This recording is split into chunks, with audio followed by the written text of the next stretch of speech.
yang saya ketahui itu ada genta untuk yang pertama. Genta itu untuk sinyal arah kedatangan kereta jika kereta mau datang. Setelah itu ada rig, ada telepon kabel, ada HT. Kurang lebih 4 itu sih, Mas. 4 itu ada ketika pelatihan. Iya. Terus kemudian kalau di realitanya gimana, Mas? Kayak mungkin di PJL-nya Mas Surya yang di PJL 19 itu gimana, Mas? Kalau di PJL 19 itu adanya rig, Mas. Cuma ada rig? Ya, itu pun tidak menjangkau semua kalau rig itu. Seperti di 9 Bularjo, itu bahkan rig HT tidak ada sama sekali, dia cuma mengandalkan WhatsApp. Mungkin saya menunggu dulu ya, Mas, ini kelanjutan untuk kasusnya bagaimana. Kalau saya sih cuman setelah ini, Mas ya, setelah ini mungkin saya akan memilih pekerjaan yang minim resiko dan minim melibatkan orang lain. Assalamualaikum warahmatullahi wabarakatuh, berkah dalem. Kembali lagi di podcast Tribun Solo, podcast yang membahas isu-isu menarik dan hal-hal teraktual di kawasan Solo dan Solo Raya bersama saya, Vinicius Desta. Tribuners, kali ini kita akan membahas sebuah insiden yang terjadi di Sukoharjo beberapa waktu lalu yang menewaskan 4 orang. Kala itu, kereta api Batara Kresna jurusan Wonogiri Solo menabrak sebuah mobil Daihatsu Sigra. Konon ketika itu banyak informasi yang simpang siur. Banyak yang mengatakan kejadian ini itu adalah ada kelalaian dari sang penjaga palang pintu. Tapi apakah benar itu ada kelalaian dari sang penjaga palang pintu? Maka kita akan undang langsung penjaga palang pintu kali ini. Ya, ini kita sekarang sudah bersama dengan Mas Surya Hendra Kusuma, penjaga palang pintu di TKP ketika itu.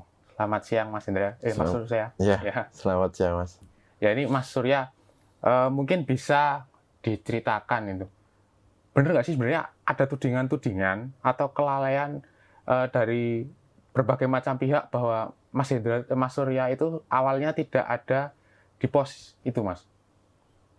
Mungkin saya mulai, Mas ya. Ya. Sebelum saya mulai, mungkin saya mengucapkan turut merasakan bela sungkawa sedalam-dalamnya kepada pihak keluarga korban, Mas ya. Semoga diberi ketabahan dan kesabaran, Mas ya. Saya Surya Hendra Kusuma selaku penjaga pos PJL 19 terminal. Saya mengucapkan turut merasakan duka cita yang sedalam-dalamnya. Semoga korban diterima di sisinya, diterima semua amal baiknya, diringankan segala dosa-dosanya. Dan saya sendiri pribadi pernah mengalami hal tersebut. Saya juga merasakan kehilangan yang sangat dalam. Dan saya juga pernah merasakan kehilangan anggota keluarga tersebut. Jadi saya tahu benar yang dialami pihak keluarga. Saya sendiri, Surya Hendra Kusuma, mungkin dengan keluarga saya mengucapkan bela sungkawa yang sedalam-dalamnya. Semoga dari pihak keluarga ditabahkan, diberi kesabaran, dikuatkan dalam menjalani hal ini. Untuk statement dan asumsi masyarakat yang mengatakan kalau saya saat itu meninggalkan pos, tidak ada di pos, itu memang saya dari pagi, Mas, dari pagi jam 6, 6 sekitar jam 6 mungkin lebih 5 menit, itu saya sudah di pos dan tanpa meninggalkan pos sama sekali hingga waktu kejadian tempelan kereta tersebut terjadi. Nah, itu jadi bisa nggak Mas diceritain detik-detik mungkin kronologi dari sudut pandangnya Mas Surya sendiri ketika itu gimana sih, Mas, ketika kejadian kecelakaan itu terjadi gitu, Mas? Sebenarnya kayak saya awali, Mas ya, sebelum kita menarik asumsi, mungkin yang pertama itu dari peralatan dulu, Mas. Kita peralatan untuk memonitor perjalanan kereta itu memang dari Disub, dari kantor saya itu disediakan rig ya. Dan juga telepon kabel itu ada memang, tapi telepon kabel sudah lama rusak dan tidak ada tindak lanjut untuk perbaikan. Kita hanya menggunakan rig. Nah, dari rig tersebut tidak menjangkau semua PJL. Untuk antisipasi kita membuat grup PJL untuk memonitor perjalanan kereta itu dari 2017. Grup apa, Mas? Grup PJL, Mas. Setiap PJL. penjaga pos itu masuk ke grup itu untuk mengabarkan jika kereta sudah melintasi pos tersebut. Itu juga atas inisiatif rekan-rekan semua. Nah, pada saat itu dari keberangkatan dari stasiun Pasar Nguter. Iya. Nah, stasiun Pasar Nguter saat itu saya tidak mendengar ada kabar keberangkatan kereta pada waktu itu. Karena saya tekankan jika jadwal perjalanan kereta itu bukan patokan utama. Karena kita berurusan dengan pengguna jalan, Mas ya. Yeah. Pada saat itu memang harus kondisional seperti itu. Kita hanya mengandalkan saat itu RIK dan juga WhatsApp. Pada saat keberangkatan kereta dari Pasar Nguter, itu biasanya diberitahukan lewat RIK, Mas. Ya, saya menerimanya biasanya lewat RIK.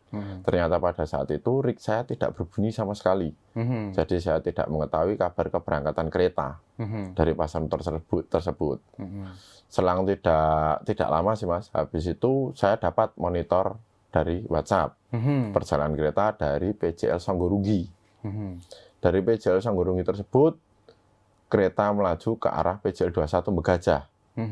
Yang mungkin pada saat itu PJL Megajah tidak memberi kabar lewat grup WhatsApp tersebut. Jadi saya mengetahui kereta itu sudah berjarak 300 sampai dengan 500 meter. Karena jarak pandang saya terbatas, Mas. Saya dari pos, saya menggunakan palang manual. Ya, palang yang manual. Saya berjalan dari pos, kereta itu sudah terlihat. Saya mencoba menutup pada saat itu bersamaan dengan membunyikan sirine alarm. Tapi pada saat itu juga lampu merah yang berjarak tidak jauh dari pos saya, itu dalam keadaan merah dan ada antrian kendaraan. Dan untuk mobil Sigra tersebut berada di tengah perlintasan, Mas, memang pada saat itu. Udah di tengah perlintasan? Ya, karena depannya sudah ada antrian, palang menutup, dan tidak sampai, Mas, pada saat itu. Memang waktu yang saya gunakan tidak sampai untuk menutup palang tersebut, dan akhirnya temperan pun tidak dapat dihindarkan. Kalau bisa dijelasin sedikit, Mas, ke Tribuners, RIK itu sebenarnya apa sih, Mas? RIK itu alat radio yang mengandalkan sinyal, Mas. Berarti ketika pihak di PJL lain itu mengabari, itu nanti akan berbunyi gitu ya, Mas? Dia itu berbunyi, tapi RIK tersebut terbatas, Mas, karena dia hanya menggunakan sinyal radio, jadi terbatas untuk jangkauannya. Ketika tadi itu, Mas, ketika Daihatsu Sigranya itu tertemper kereta tadi itu yang terpikirkan pertama apa oleh Mas Surya? Kan tentu pasti sebagai penjaga palang pintu dan kemudian ada kecelakaan di depan, ada rasa syok atau apa, itu gimana, Mas? Bisa diceritakan, Mas? Kalau saya pada saat itu, jujur saya kaget, Mas. Saya kaget sekali karena temperan tidak bisa terhindarkan. Tapi yang saya lakukan setelah itu, saya mengabarkan ke stasiun terdekat, Mas. Yaitu juga lewat RIK. Pada saat itu memang RIK saya tidak berbunyi, saya berniat melaporkan, saya hanya berbicara lewat RIK. Itu mengabarkan stasiun terdekat dan juga PJL terdekat setelah yang akan dituju, mengabarkan kalau di sini ada temperan. Karena itu SOP saya seperti itu.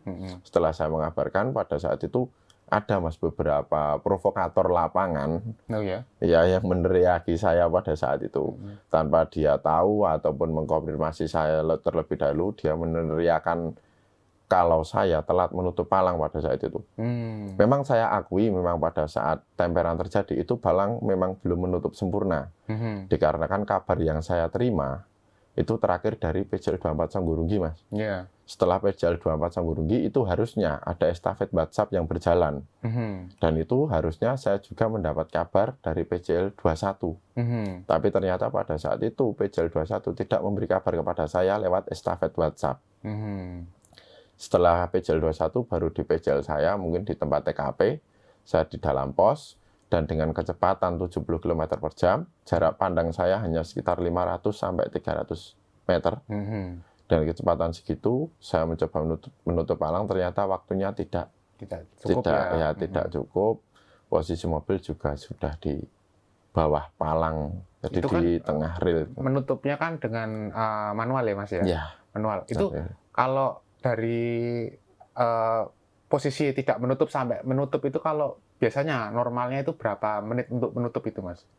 Kalau hanya untuk menutup, Mas ya? Maaf, kalau hanya untuk menutup palang itu kurang lebih mungkin 30 detik sih. Tapi kita sebagai penjaga palangan tidak bisa, Mas, serta-merta menutup palang. Kalau kita dapat kabar dari PJL sebelumnya, kita katakan itu jarak masih memungkinkan untuk menutup, kita tutup, Mas.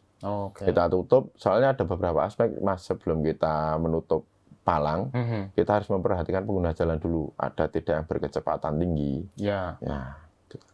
Nah, itu kemudian ketika tadi sudah terjadi tabrakan, itu kapan Mas Surya menyadari kalau insiden itu menelan korban jiwa? Itu yang memberitahu siapa, Mas? Itu setelah insiden temperan tersebut, ada massa provokator memang, di situ memang ada provokator massa yang mungkin saat itu massa mau meluapkan kekesalannya, karena mungkin massa melihatnya itu memang belum menutup sempurna. Ditambah ada provokator, saya dijemput oleh pihak dari terminal, ya dari terminal Sukoharjo, Mas, itu diamankan ke parkiran terdekat, parkiran terminal untuk menghindari amukan massa pada saat itu. Saya diamankan di situ, terus dipanggilkan oleh pihak kepolisian, baru saya dibawa ke Satlantas, Mas, pada saat itu.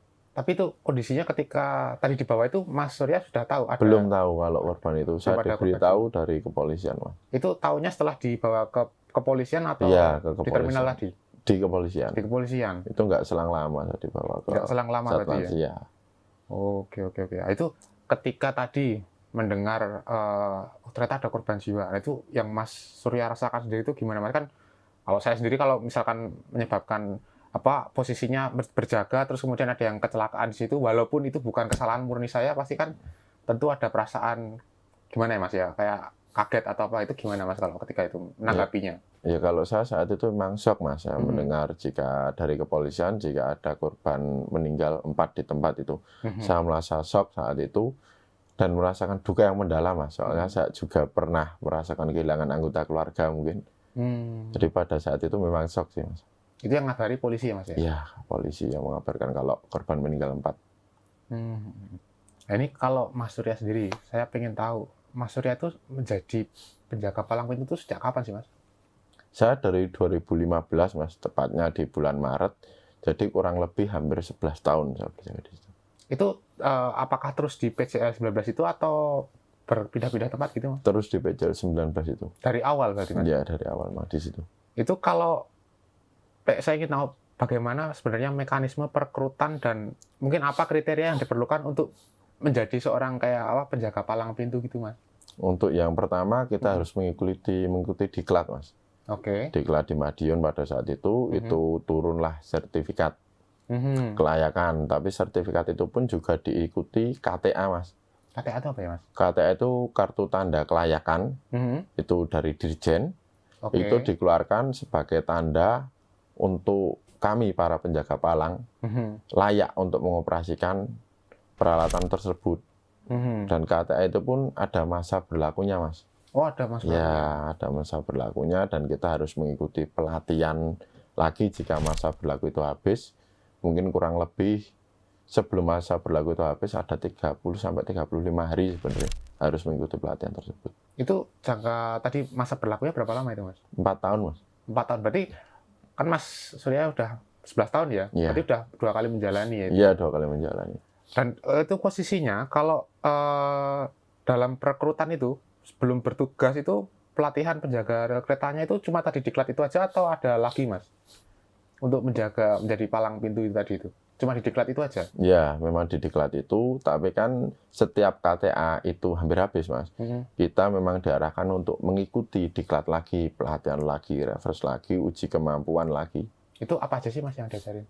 Yang diajarin ya seperti semboyan 935, seperti semboyan yang ada di kereta 21, seperti itu, Mas. Sama mekanisme untuk menutup seperti apa, terus bagaimana menguasai medan, terus bagaimana kita melakukan kabar untuk memonitor dari mana arah kereta dan sampai mana arah kereta. Nah, itu dalam pelatihan dan realitanya gitu loh, Mas.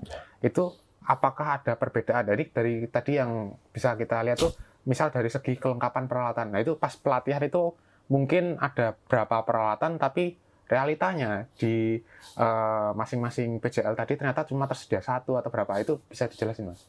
Kalau yang di pelatihan itu, Mas, itu ada sekitar 4 lapis, Mas. Apa aja itu, Mas? Itu untuk informasi, karena bagi para PJL memang sangat penting informasi untuk memonitor perjalanan kereta itu sampai mana. Itu memang sangat penting bagi kami. Kalau di diklat, yang saya ketahui itu ada genta untuk yang pertama. Genta itu untuk sinyal arah kedatangan kereta, jika kereta mau datang.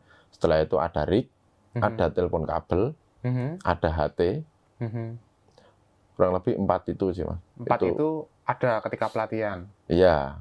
Terus kemudian kalau di realitanya gimana Mas? Kayak mungkin di PJL-nya Mas Surya yang di PJL 19 itu gimana Mas?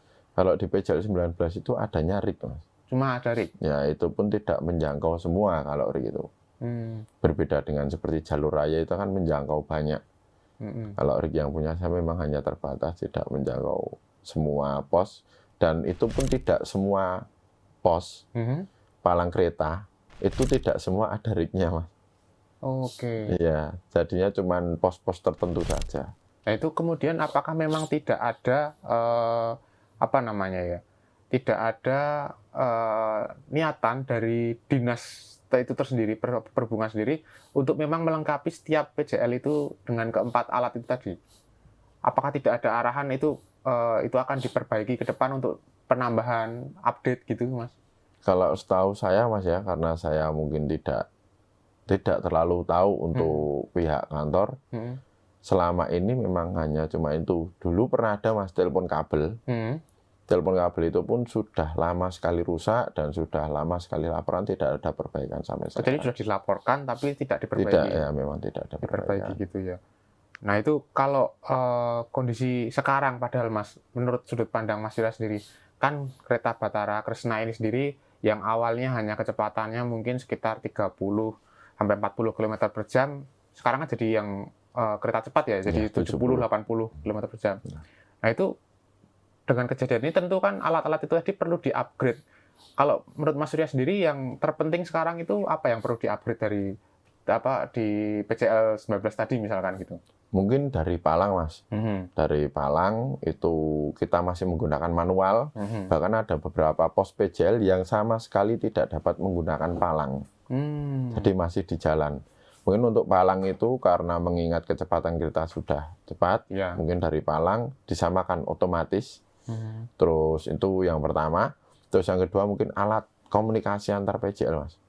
Karena itu benar-benar penting untuk kita para penjaga pos, palang perlintasan, untuk memonitor perjalanan kereta dan menyesuaikan dengan kondisi lalu lintas saat itu. Nah kalau dari sudut pandangnya Mas Surya sendiri, sebenarnya kemarin insiden kecelakaan yang menewaskan 4 orang dari yang di Daihatsu Sigra itu itu sebenarnya menjadi akar masalahnya sehingga bisa terjadi insiden ini apa sih Mas? Apakah emang alat komunikasi yang rusak itu atau gimana Mas? Kalau menurut saya Mas, menurut saya pribadi, saya tidak menyalahkan berbagai pihak Mas. Itu mungkin alat komunikasi Mas. Memang alat komunikasi seharusnya diberikan berlapis. Karena kita menggunakan alat elektronik yang misal katakanlah jika satu ada kendala, masih ada cadangan yang lain. Pada saat itu memang hanya ada rig Mas. Terus kita dari PJL berinisiatif itu pakai grup WhatsApp, dan grup WhatsApp itu memang benar-benar penting menurut saya. Dan pada saat itu memang saya sendiri tidak mendapat kabar dari PJL terdekat sebelum saya. Berarti keinginannya adalah ya itu tadi diperbaiki gitu ya Mas, lebih diupdate lagi. Alat komunikasinya lah Mas, dibuat berlapis. Ini terus kemudian kan ketika itu Mas Surya kemudian sempat diamankan oleh pihak kepolisian ya. Itu yang terjadi ketika diamankan itu apa Mas? Maksudnya Mas Surya ketika itu langsung diamankan dari amukan massa itu terus ada mungkin oleh kepolisian ada pemeriksaan atau gimana Mas? Setelah kejadian itu saya dibawa ke Satlantas Sukoharjo. Setelah itu memang dilakukan penyelidikan Mas. Ya untuk mengisi berita acara klarifikasi. Jadi BAP gitu ya Mas ya? Klarifikasi. Klarifikasi? Ya, belum klarifikasi. Nah, itu terus kemudian dalam posisinya itu tidak ada, kan ada info yang beredar kan tadi itu kemungkinan ada kelalaian dan gini, itu apakah emang sudah ada kayak pengarahan bahwa ke depan itu Mas Surya bisa ditetapkan sebagai tersangka gitu? Atau posisinya cuma sebagai saksi aja gitu Mas? Kalau pada saat itu saya masih di Satlantas tuh Mas ya, pasca kejadian itu memang saya masih posisi menjadi saksi. Ya. Tapi kalau sekarang gimana Mas? Ini perkembangan kasusnya gimana sih Mas? Perkembangan kasus kemarin di tanggal 3 kalau nggak salah 4 Mas ya, saya ke Polres untuk dimintai keterangan lagi, dan posisi saya juga masih menjadi saksi. Oke, berarti ini masih terus menjadi saksi, dan kasusnya sekarang itu kalau dari Satlantas Polres Sukoharjo ya, Polres Sukoharjo itu yang disampaikan sedang penyelidikan yang sampai mana Mas gitu? Kalau soal itu saya kurang tahu Mas. Tapi cuma dimintai keterangan aja Iya, gitu cuma ya, dimintai keterangan. Nah itu ketika tadi Mas Surya diamankan, kemudian posisi itu tanggapan keluarga ini gimana Mas? Kan tentu orang-orang terdekat tentu akan khawatir gini. Nah itu bisa diceritakan juga nanti Mas Surya tuh latar belakang keluarganya gimana sih Mas? Monggo. Kalau pada saat itu memang Mas, saya paling berat itu sama ibu.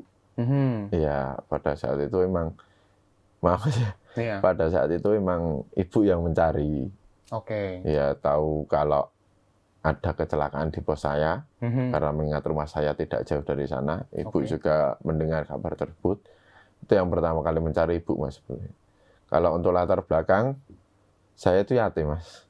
Oke. Ya yatim, bapak meninggal di tahun 2019. Oh iya. Saya di rumah sebagai kepala keluarga.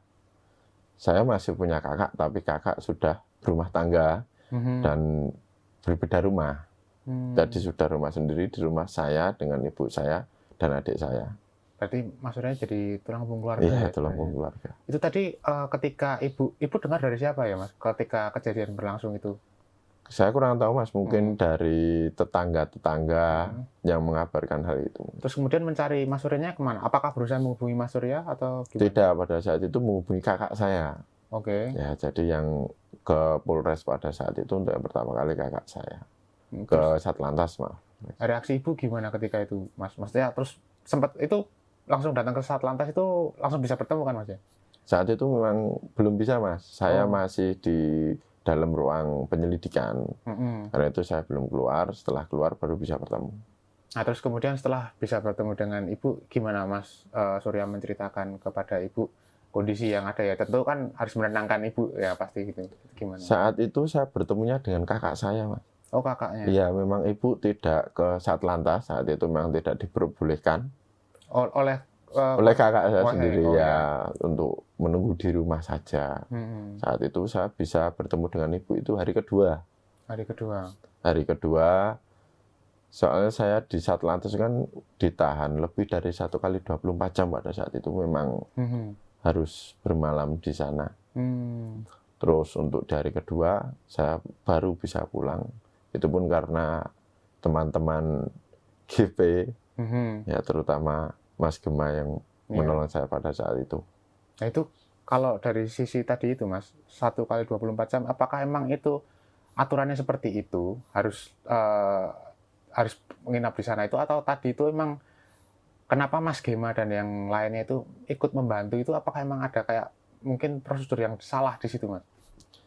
Kalau begini Mas, kalau setahu saya Mas ya, maaf, memang kalau untuk ditahan harus ditahan seperti itu saya kurang tahu.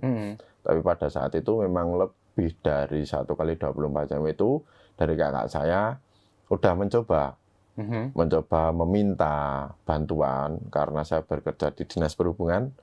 Meminta bantuan ke Dinas Perhubungan, tapi ternyata dari pihak Dinas Perhubungan pun pada saat itu tidak memberi pendampingan walaupun pada saat penyidikan. Itu pun tidak memberi pendampingan. Terus setelah saya bermalam di Satlantas, saya ditemui dari pihak Dinas Perhubungan Mas. Itu saya sempat bertanya pada saat itu, Pak, kenapa saya harus ditahan jika posisi saya masih saksi? Mohon misal penjelasannya. Saya bertanya ke pihak Dinas Perhubungan yang saat ini menjabat sebagai kepala bidang saya.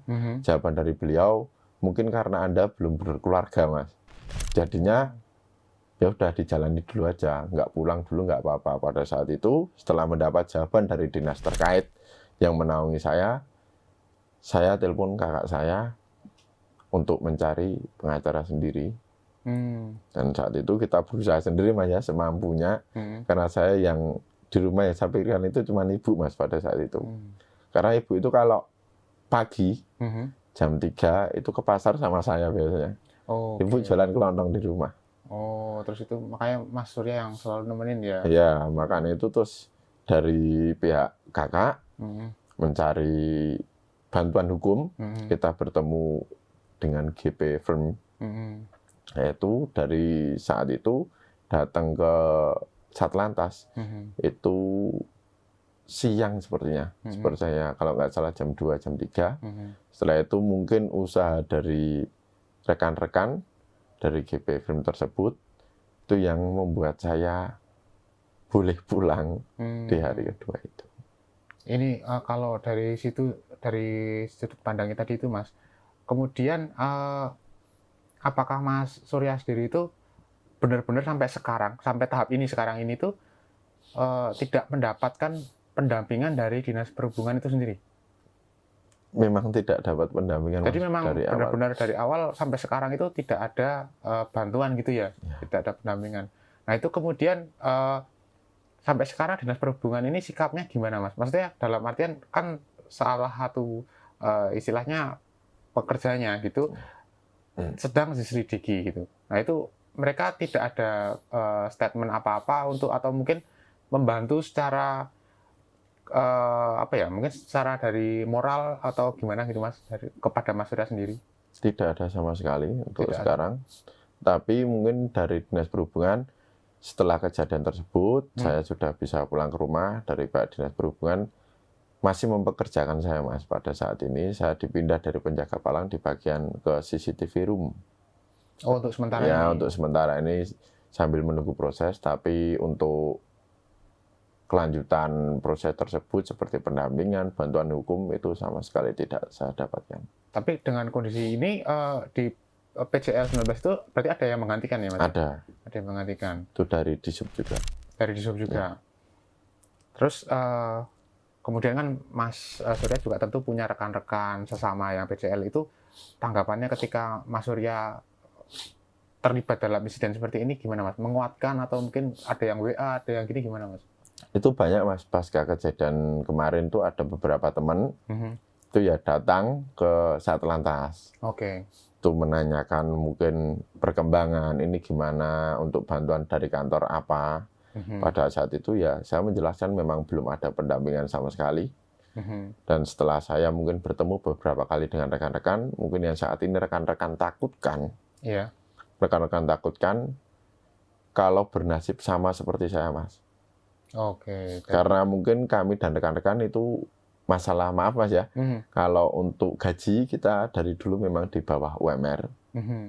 Sampai saat ini pun kami dan rekan-rekan mendapat gaji dari Disub itu 2 juta per bulan. Ya, masih di bawah UMR. Dan sekarang yang ditakutkan teman-teman itu misal katakanlah terjadi di rekan-rekan yang lain. Karena berkaca dari kejadian saya kali ini memang tidak ada bantuan hukum sama sekali, pendampingan ya tidak ada sama sekali, dan bahkan banyak Mas dari rekan-rekan itu yang fasilitasnya lebih jauh dan rendah dari saya. Dari sisi PCL-nya tadi ya? Iya, dari sisi PCL-nya itu masih ada yang seperti di 9 Bularjo, itu bahkan RIK, HT tidak ada sama sekali, dia cuma mengandalkan WhatsApp. Kabar estafet WhatsApp, dan itu pun palang tidak bisa turun bisanya cuma satu karena yang satu patah. Terus untuk di PCL 13 itu juga, itu sama sekali dari alarm, dari palang itu dari dulu memang tidak bisa digunakan, jadi bekerja di jalan. Mungkin itu sih yang ditakutkan rekan-rekan pada saat ini. Kita seperti menunggu bom waktu. Ya. Itu tadi mau bertanya Mas, kan gajinya di bawah UMR tadi, itu benar-benar cuma 2 juta per bulan dan tidak ada mungkin kayak tunjangan dan lain, tidak ada? Tidak ada sama sekali. Nah itu dulu ketika awalnya Mas Surya itu mendaftar, istilahnya untuk mendaftar jadi penjaga palang itu apa Mas? Kok kepikiran untuk menjadi penjaga palang itu kenapa? Itu pertama dulu Mas, karena almarhum Bapak mendapat informasi, karena Disub butuh personil pada saat itu, almarhum Bapak yang meminta saya untuk ikut mendaftarkan. Ternyata saya masuk, terus saya mengikuti diklat di API Madiun pada saat itu.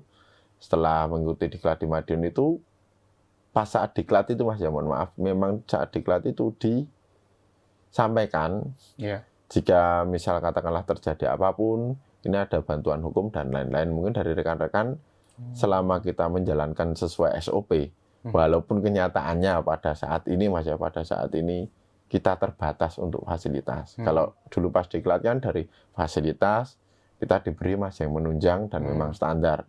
Dan ternyata pada saat kita bekerja di lapangan fasilitas kita di bawah standar, dan mungkin pada saat ini rekan-rekan itu juga merasakan jika ini diteruskan resikonya memang besar, tapi jika ini ditinggalkan kan banyak dari rekan-rekan mungkin yang sudah berkeluarga dan berumur, jadi mungkin dari segi ekonomi sih Mas.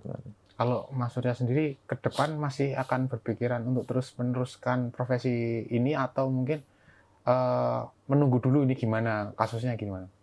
Kalau mungkin saya menunggu dulu ya Mas, ini kelanjutan untuk kasusnya bagaimana. Kalau saya sih cuman setelah ini Mas ya, setelah ini mungkin saya akan memilih pekerjaan yang minim resiko dan minim melibatkan orang lain. Ini pertanyaan terakhir ya Mas ya. Ini setelah kejadian ini dan hingga proses yang dijalani sampai saat ini, Mas Surya sudah bertemu dengan keluarga korban atau sempat dipertemukan dengan keluarga korban belum? Belum sempat dipertemukan, itu juga yang saya sayangkan. Kemarin itu pasca kejadian, setelah kejadian itu takziah dari pihak dinas perhubungan juga tidak menghubungi saya sama sekali Mas.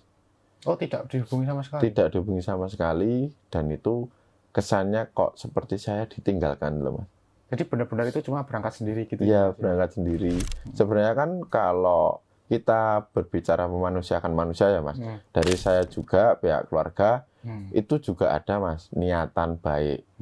Itu memang menginginkan takziah, tapi diarahkan dari rekan-rekan memang saya itu berada di bawah naungan dinas. Jadi mungkin nanti satu paket dengan dinas. Ternyata kemarin itu dari pihak dinas perhubungan takziah tanpa memberi kabar saya sama sekali sampai saat itu ini. Kapan Mas takziah yang dari dinas perhubungan datang? Takziah dari dinas perhubungan datang itu untuk tanggalnya kurang tahu Mas ya. Ya, tapi Mas Surya cuma dapat kabar sudah berangkat. Iya, ternyata sudah berangkat. Itu pun juga saya sampaikan ke kepala dinas saya pada saat itu, kenapa pasca kejadian setelah itu beliau melaksanakan takziah itu tanpa mengabari saya ataupun keluarga saya. Jawaban beliau? Gimana? Jawabannya beliau apa? Jawaban beliau, aduh, Mas, kulo lali, niko nggih kesusu, ngoten jawaban beliau. Ya, sekali lagi kami mengucapkan terima kasih Mas sudah datang ke Tribun Solo, telah berbagi informasinya dan sudut pandangnya terkait kasus ini Mas. Semoga kasus ini cepat selesai dan Mas Surya pun juga bisa segera kembali bekerja ya Mas ya. Tribuners, selesai sudah ngobrol-ngobrol kita dengan Mas Surya Hendra Kusuma, penjaga palang pintu perlintasan kereta api yang kemarin sempat terlibat kecelakaan di Sukoharjo. Sampai jumpa di podcast Tribun Solo lainnya. Saya Vincenzo Jesta undur diri. Assalamualaikum warahmatullahi wabarakatuh.